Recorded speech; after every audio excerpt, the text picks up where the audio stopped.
बोटाच्या एका स्पर्शाने संबंध जगातील घडामोडी व दिग्गजांच्या प्रतिक्रिया पाहण्यासाठी राजमुद्रा न्यूज लाईव्ह हे ॲप डाउनलोड करा आणि आमच्या चॅनलला सबस्क्राईब करा.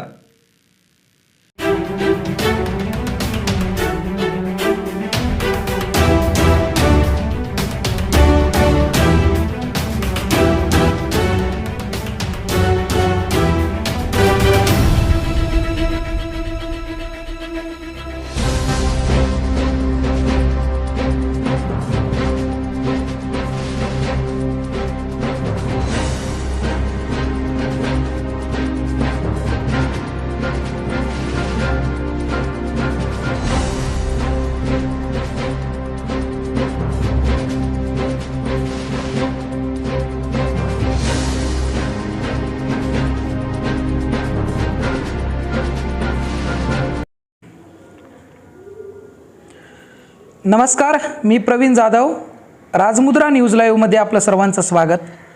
आज धर्ममुद्रा या सत्रामध्ये आपल्यासोबत आहेत श्री संत संतोषपुरीजी महाराज, गोस्वामीजी चोळाकेकर महाराज. आपलं राजमुद्रा न्यूज लाईव्हमध्ये खूप खूप स्वागत. त्यांच्यासोबतच श्री निर्गुणपुरी महाराज शंखतीर्थकर व श्री मच्छिंद्रनाथ महाराज गाडीपुरे व शिवसाधिका साध्वी दुर्गाताई संभाजीनगरकर. तुम्हा सर्वांचं राजमुद्रा न्यूज लाईव्हमध्ये सर्वप्रथम स्वागत आहे. महाराज, आपण आध्यात्मिक सामाजिक क्षेत्राबरोबरच तरुणांना मार्गदर्शन करत करत मराठा सेवा संघाची आपली जुडलेली नाळ, त्याबरोबरच आज देवदत्त दशनाम संन्यासी असोसिएशनचे अध्यक्ष, आणि एवढा सामाजिक प्रवास आपला कसा झाला? सर्वप्रथम सर्वांना सस्नेह देवदत्त, जय जिजाऊ, जय शिवराय. खरं तर माझा परिचय ग्रॅज्युएशनपर्यंत माझं शिक्षण खरं तर संन्यास घेण्याच्या अगोदर नांदेड येथे सायन्स कॉलेजला झालं. त्यानंतर मनामध्ये एक सतत भावना होती, आणि आमचं जो कुटुंब आहे परिवारामध्ये श्री दत्तशिखर माहूरगड येथील मागच्या 40 वर्षापासून आमच्या परिवारातल्या लोकांनी, पूर्वजांनी तिथली वारी केलेली आहे प्रत्येक महिन्याच्या पौर्णिमेला. एक आध्यात्मिक अशा प्रकारची पार्श्वभूमी आमच्या घराला असताना त्यामध्येच कुठंतरी एक आध्यात्मिक दृष्टिकोनातून आमच्या आजीनं वगैरे नवस वगैरे केला. अशा प्रकारचे पूर्वीची श्रद्धा, त्या श्रद्धेमध्ये त्यांनी सांगितलं की आम्ही आमच्या घरातला मुलगा फार बिमार असल्याकारणाने याला आम्ही संन्यासी करण्याचं ठरवलं किंवा देवाला दान करण्याचं, अशा प्रकारचा मानस होता. पण वयाच्या 18 वर्षापर्यंत आमच्या वडिलांनी मला काय अशा प्रकारचं काही कल्पना दिली नाही. किंबहुना तू महाराज होशील किंवा संन्यास घेशील अशातला काही भाग नव्हता. पण वयाचं 18 वर्ष झाल्याच्या नंतर ज्या वेळेला घरात अशा प्रकारची कुजबूज सुरू झाली की याला आपण लहानपणी देवाला देणार होतो असं तसं, त्यावेळेला मी एक संकल्प केला की आपण जन्मजातच आपल्याला जर परमेश्वरानं ठरवलं असेल की याला संन्यासी करून समाजाची सेवा करायची, त्यावेळेला एक मनामध्ये हेतू ठरवला की आपण आपलं आयुष्य खरं तर सेवा संघाच्या विचारसरणीत ही गोष्ट बसत नाही, संन्यास घेऊन समाजाची सेवा करणे. कारण जगद्गुरू तुकाराम महाराज ह्या विचारांचे आहेत की प्रपंच परमार्थ साधतील दोन्ही तयासी निर्वाणी सुख आहे. प्रपंच आणि परमार्थ, संसारही करावा आणि अध्यात्मही करावं, हा भाग किंवा हे मत जगद्गुरू तुकारामांचं. पण तरीही मनाला एक वाटलं की आपण प्रपंचात अडकल्याच्या नंतर, ह्या संसारात अडकल्याच्या नंतर या समाजाची सेवा करू शकणार नाही, किंबहुना अध्यात्माची किंबहुना धर्माची सेवा आपण करू शकणार नाही. त्यामुळं मनाने एक डिसिजन अशा प्रकारचा घेतला की आपण संन्यासी व्हायचं. आणि त्या हेतूने दत्तशिखरची परंपरा लाभलेल्या नांदेड जिल्ह्यातल्या विविध मठांपैकी श्री दत्तात्रय देवस्थान चोळाखा येथे महाराजांच्या सानिध्यात राहून मी संन्यासत्व धारण केलं. पण सेवा संघाची विचारसरणी होती, परत नंतर आता धर्मवादी विचारांची विचारसरणी अवलंब करत असताना छत्रपती शिवाजी महाराज हे प्रकर्षाने जीवनामध्ये उतरले. आणि त्यानिमित्ताने समाजामध्ये छत्रपती शिवरायांचे विचार, जे काही शिवविचारांची रुजवणूक करताना आम्हाला वेगवेगळ्या प्रकारचे लोक या समाजात भेटले, चांगल्या संतांची, मार्गदर्शकांची साथ भेटली. आणि त्यासोबतच खूप अशा प्रकारचे अनुयायी बरेच, जे की फुले शाहू आंबेडकर असतील किंबहुना भगवान दत्तात्रय महाराजांचा विचार असेल, एकसंध अशा प्रकारची यांची सांध मोठ बांधत असताना हे प्रवास आजपर्यंत इथपर्यंत चालत आला. आणि तुमच्यासारखे खरं तर कौतुक करायला पाहिजे संगमेश्वर पाटील, आपले नायगावचे पाटील आणि प्रवीण पाटील, हे परिवर्तनवादी विचारसरणीचे असताना सुद्धा धर्ममुद्रा या विषयामध्ये माझ्यासारख्या एका संन्याशाला बोलावून त्याची मतं किंवा त्याची भावना जाणून घेण्याचा प्रयत्न करतात, म्हणजे खरोखरच कौतुकास्पद अशा प्रकारची बाब आहे आणि मला निश्चितच तुम्हा सर्वांसोबत आपले विचार मांडायला आनंद होईल. महाराज, धर्म आणि अध्यात्म याविषयी आपण सांगत असताना म्हणजे अध्यात्माबद्दल आपल्याला काय सांगता येईल? म्हणजे अध्यात्म म्हणजे नेमकं काय? निश्चितच अध्यात्माचा दृष्टिकोन सुरू होतो आमच्या पूर्वकाळातील पूर्वजांपासून, ज्यांनी वेगवेगळ्या प्रकारे समाजाला अध्यात्म काय असतं की आपल्या अंतकरणातली ऊर्जा, आपल्या अंतकरणातलं चैतन्य हे आपण जागृत केलं पाहिजे, जो की तथागत बुद्धांचा विचार होता. आपल्याला जर परमेश्वराला भेटायचं असेल तर एक सगळ्यात मोठं आहे साधन काय? भग्ग रागो भग्ग द्वेषो भग्ग मोह समान हो, भग्ग सतस पापका भगवान ते न पावचे. भग्ग या शब्दाचा अर्थ असा होतो की भंजन करणे, आणि राग, द्वेष, मत्सर, आपल्या अंतकरणातले पाप, ह्या सर्व गोष्टींचं भंजन करायचं, जेणेकरून आपल्याला भगवानाची प्राप्ती होईल. हा आध्यात्मिकतेचा दृष्टिकोन तथागतांनी या जगतामध्ये मांडला. त्यांचा हा अनुयायांचा इतका मोठा अशा प्रकारचा प्रसार या राष्ट्रामध्ये आहे, जगामध्ये आहे. आणि त्यानंतर हिंदू धर्माचा अभ्यास करत असताना येथील विविध असंख्य ऋषीमुनींनी, तपस्व्यांनी आध्यात्मिकतेच्या दृष्टिकोनातून आपल्या अंतरात्म्याला परमेश्वराच्या पायी समर्पित केलं आणि परमेश्वराच्या चिंतनामध्ये समाजाला चांगल्या प्रकारे कशा उपदेश देता येईल, आता तरी पुढे हाची उपदेश नका करू नाश आयुष्याचा, हा जो तुकारामांचा संदेश आहे की जगद्गुरु तुकाराम महाराज म्हणतात की आपण मानव देहाला आल्याच्या नंतर निर्व्यसनी, शाकाहारी किंवा मग समाजाच्या हिताचं कार्य केलं पाहिजे आणि त्यासोबतच आपल्या आत्म्याला काहीतरी सज्जन वृत्ती प्राप्त व्हावी अशा प्रकारचे कर्तव्य आम्ही केले पाहिजे. हा आध्यात्मिकतेचा दृष्टिकोन संतांपासून माझ्याकडे आलाय आणि तो विचार घेऊन चालत असताना मलाही निश्चितच आध्यात्मिकतेच्या वाटेवरती चालायला खूप खूप हर्ष वाटेल. अध्यात्म आणि धर्म या कोणत्या वेगवेगळ्या बाजू आहेत का? म्हणजे अध्यात्माबद्दल आपण तर ऐकलो आहोत, आता धर्म म्हणजे नेमकं काय सांगता येईल आपल्याला? निश्चितच अध्यात्म हा आत्मिक कल्याणाचा, अंतरात्म्याच्या कल्याणाचा, आपल्या या जीवाच्या कल्याणाचा मार्ग आहे. अध्यात्म जो की आपल्या चैतन्याला जागृत केल्याच्या नंतर जीव आणि शिव, हा जीव म्हणजे हा देह, या देहामधला अंतरात्मा, हा आत्मा तो परमात्म्याच्या सानिध्यात कसा जाईल, ही झाली अध्यात्माची बाजू. आणि विषय धर्म आहे, तर धर्म हा अध्यात्म जागृत केल्याच्या नंतर या समाजातल्या प्रत्येक उपेक्षित घटकांचं, मग ती भूतदया असेल, संत दया असेल, समाजातल्या प्रत्येक उपेक्षित घटकांवरती करणारी दया असेल, ही प्रत्येकानं आपण जोपासली पाहिजे.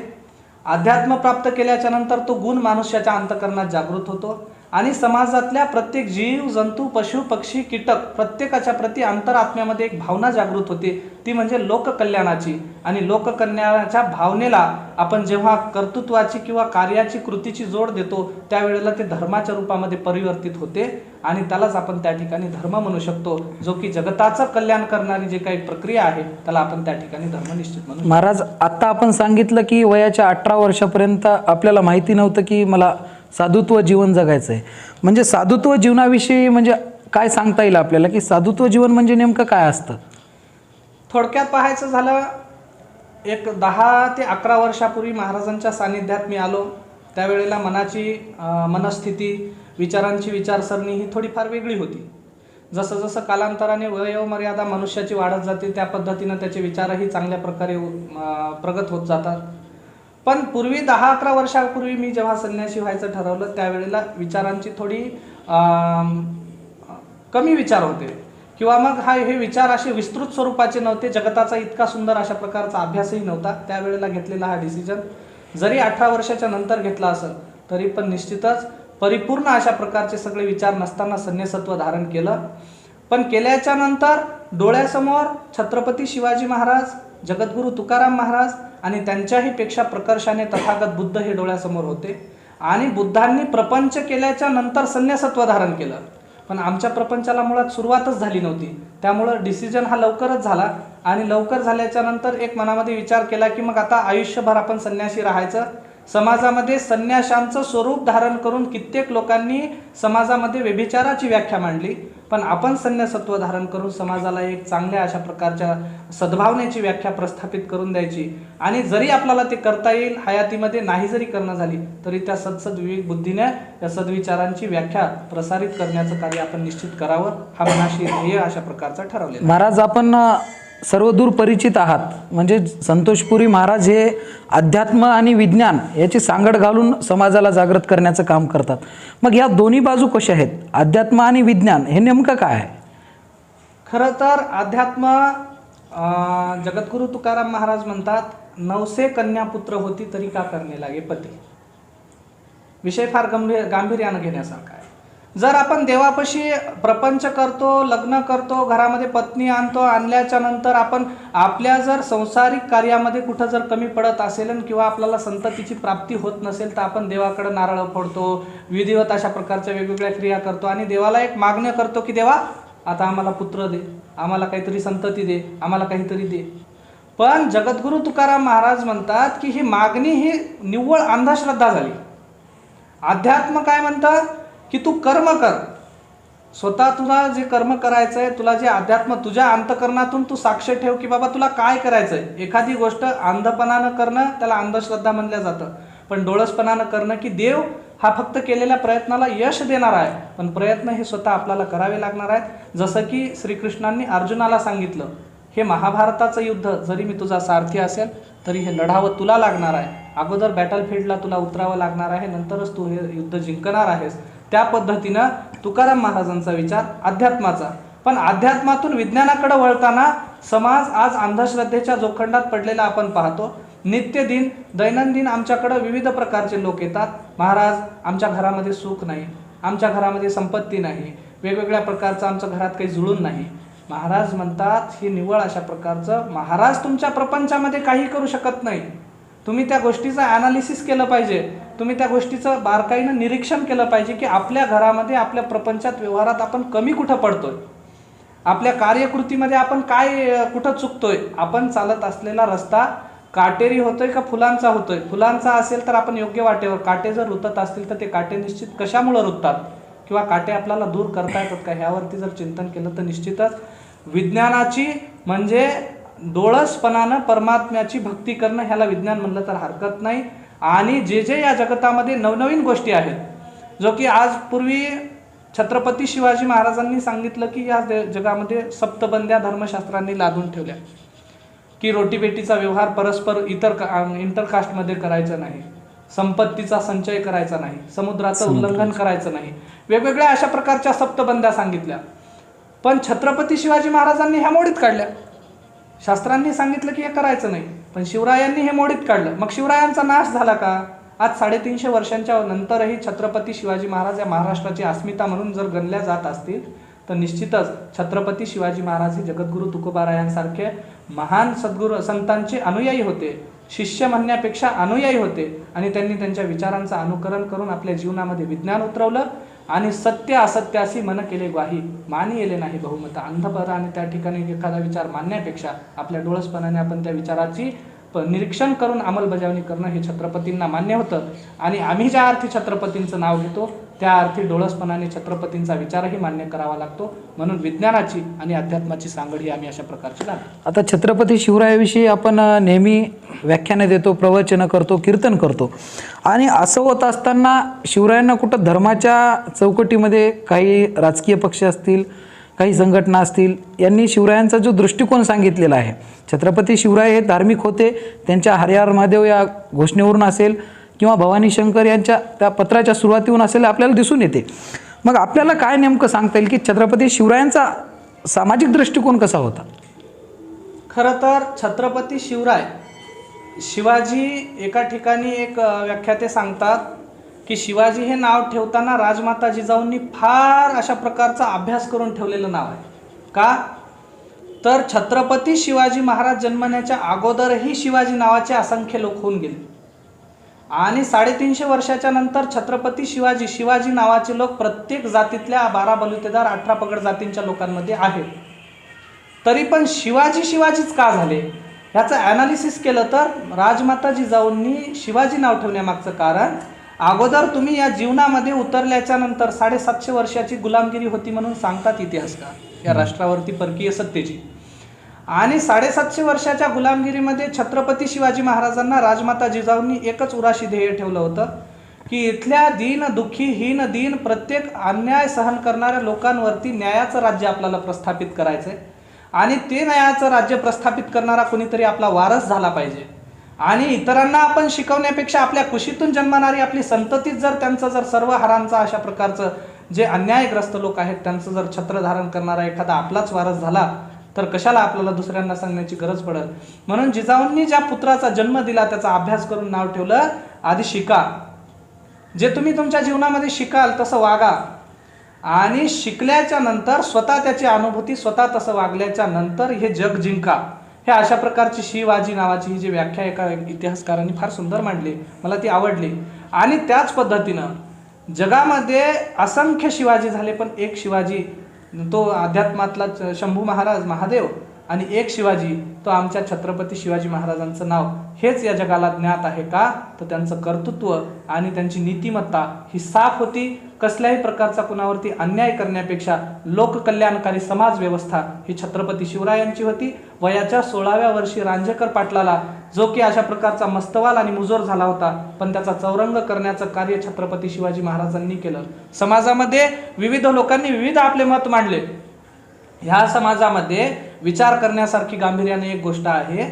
छत्रपती शिवाजी महाराज जर वयाच्या 16व्या वर्षी एका परस्त्रीचा बेअदब करणाऱ्या रांझ्याच्या पाटलाचा जर त्या ठिकाणी चौरंग करत असतील, त्याचे 2 हात 2 पाय कापत असतील, तर त्यांनी आपल्या शिपायांना सेनापतींना आपल्या माणसांना मावळ्यांना शिकवण काय दिली असेल की परस्त्रीला हात लावायचा नाही, परस्त्री ही माते समान असावी. आणि शंभू तुळजेच्या भूमीवरी पात्र असे स्त्री आदराला, पिंडीवरच्या बिल्वदलाचे मोल नारीच्या पदराला, महिलांवरती जुलूम जे करती नीती नच स्मरती पुंड, अन्न घातकी हात न उरती कितीही असो कुणी बलदंड. हा रांझ्याच्या पाटलाला मारून छत्रपती शिवरायांनी दिलेला संदेश आहे की महादेवाच्या पिंडीवरच्या बेलाच्या पानाला जितकं महात्म्य आहे तितकं आमच्या मायमाऊलीच्या स्त्रीच्या पदराला महात्म्य आहे आणि तिचा त्या पदराला हात घालणाऱ्याची गय केली जाणार नाही.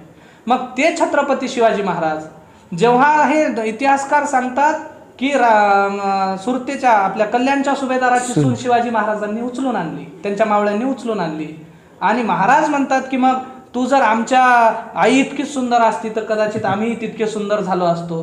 म्हणजे हे छत्रपती शिवाजी महाराजांना कुठंतरी संकुचित करण्याचं कार्य इथल्या व्यवस्थेनं केलंय. का तर छत्रपती शिवाजी महाराज जर सुंदर नसते, राजमाता जिजाऊ जर सुंदर नसत्या, तर इतिहासकारांनी वर्णन केलंय शिवाजी महाराजांसारखा सुंदर राजा आजपर्यंत जगात कुठं झाला नाही.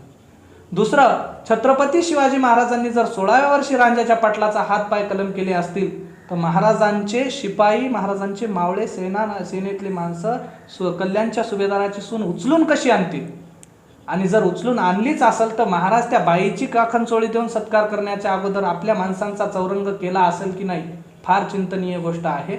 पण ज्यांना जसं पाहिजे तसं त्यांनी छत्रपती शिवाजी महाराजांना वापरून घेतलं. काही जणांना आपली राजकीय पोळी भाजायची होती, काही जणांना आपलं वैयक्तिक स्वार्थ साधायचा होता, काही जणांना शिवाजी महाराजांच्या नावावरती आपली आर्थिक उन्नती करून घ्यायची होती, काही जणांना संघटनांच्या नावाखाली आपलं मनोबल किंवा आपलं सामर्थ्य वाढवायचं होतं, प्रसिद्धी वाढवायची होती. हा अशा प्रकारचा ध्येय आपल्या उराशी ठेवून प्रत्येकानं शिवाजी महाराजांना वापरण्याचं काम केलंय.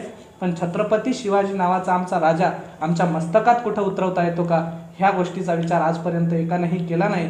गांभीर्यानं आज काल परवाचं आपण उदाहरण पाहू शकतो. कर्नाटकमध्ये छत्रपती शिवाजी महाराजांचं, खरं तर कर्नाटकला मुक्त करणारा आमचा राजा आहे, जुलमी राजवटीतून मुक्त करणारा कर्नाटकला आमचा राजा आहे, पण तिथं कुठंतरी छत्रपती शिवाजी महाराजांच्या स्मारकाची विटंबना केली जाते.